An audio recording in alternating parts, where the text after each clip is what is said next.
സ്വർണ്ണക്കവർച്ച കേസിൽ സ്വർണ്ണപ്പാളികൾ വീണ്ടും പരിശോധിക്കുന്നതിനായി സാമ്പിളുകൾ ഇന്ന് ശേഖരിക്കും. മുംബൈ ബബ അറ്റോമിക് സെന്ററിൽ പരിശോധന നടക്കും. നേരത്തെ VSSCയിൽ നടത്തിയ പരിശോധനയിൽ അപാകത നിലനിൽക്കുന്നതിനാലാണ് വീണ്ടും സാമ്പിൾ ശേഖരിച്ച് പരിശോധന നടത്തുന്നത്.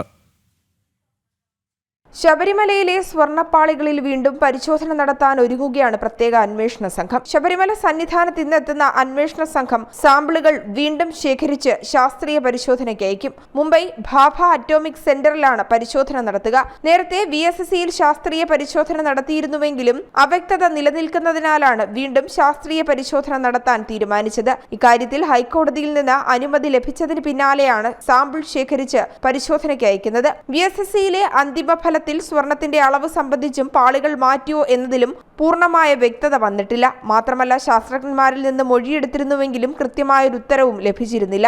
സ്വർണം പൊതിഞ്ഞ ചെമ്പുപാളികൾ മൊത്തത്തിൽ കടത്തി പുതിയ പാളികൾ സ്ഥാപിച്ചതാണോ എന്നതിലാണ് ആശയക്കുഴപ്പം നിലനിൽക്കുന്നത്. ശാസ്ത്രീയ പരിശോധനാ ഫലത്തിലെ ആശയക്കുഴപ്പം നിലനിൽക്കുന്നതാണ് കുറ്റപത്രം സമർപ്പിക്കാൻ വൈകുന്നതെന്നാണ് SIT സംഘത്തിന്റെ വിശദീകരണം. അതേസമയം കേസ് ഹൈക്കോടതി ഈ മാസം 19 വീണ്ടും പരിഗണിക്കും.